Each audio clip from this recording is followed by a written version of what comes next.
ছাত্ররা, আমি তোমাদেরকে বলছি, বাংলাদেশের আইন সম্পর্কে আমার হাইয়েস্ট ডিগ্রি আছে বাংলাদেশ থেকেও। ঢাকা ইউনিভার্সিটি থেকে আমার হাইয়েস্ট ডিগ্রি আছে। এই ব্যারিস্টার সুমনের নাই। বাংলাদেশ আইন সম্বন্ধে আসলে সে কিছুই জানে না। বিদেশ থেকে লন্ডন থেকে এলএলবি করে গেছে। আমার লয়ের উপরে পিএইচডিও আছে ইউরোপ থেকে। আমি তোমাদেরকে বলছি, এই রায়ে কোনো আসা যায় না। এটা একটা রেকমেন্ডেশন আর অবজারভেশন ছাড়া আর কিছুই না। পার্লামেন্ট যে কোনো আইন প্রণয়ন করতে সম্পূর্ণ স্বাধীন। এর আগেও উচ্চ আদালত বলেছিল যে সংসদ আইন অ্যামেন্ডমেন্ট করতে দে ওয়ার ফ্রি। তাহলে অ্যামেন্ডমেন্ট তারা করতে অনেক আগেই পারত। এখন শেখ হাসিনা এই অ্যামেন্ডমেন্টের কথা বলে শি উইল বাই টাইম। বুঝেছ? এবং আরও সময় যাবে এবং এই রিকমেন্ডেশন মানতে বাধ্য না। আর সেকেন্ডলি, যে এই ছাত্রদেরকে হত্যা করেছে তাদের কি হবে?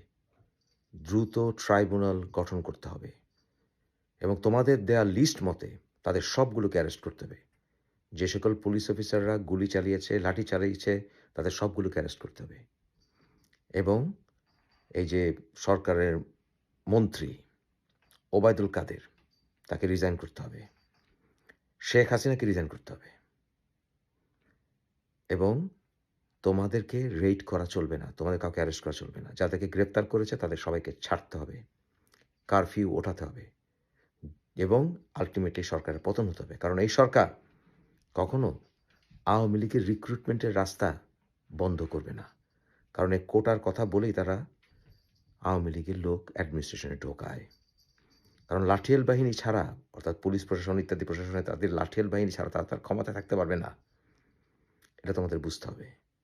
সুতরাং এটা আলটিমেটলি সরকার পতনের আন্দোলন হতে হবে। সরকার পতন যদি হয় তাহলে তোমরা সুষ্ঠু বিচার পাবে। অন্যথায় তোমরা যদি আন্দোলন সামান্যতম স্তিমিত করো, ট্রাস্ট মি, আমার এই ভিডিও রেকর্ড হিসেবে রেখে দাও। এবং আমি ডক্টর মুফাজ্জল ইসলাম বলছি, তোমাদেরকে ঘর থেকে টেনে টেনে বের করে গুম করবে, হত্যা করবে।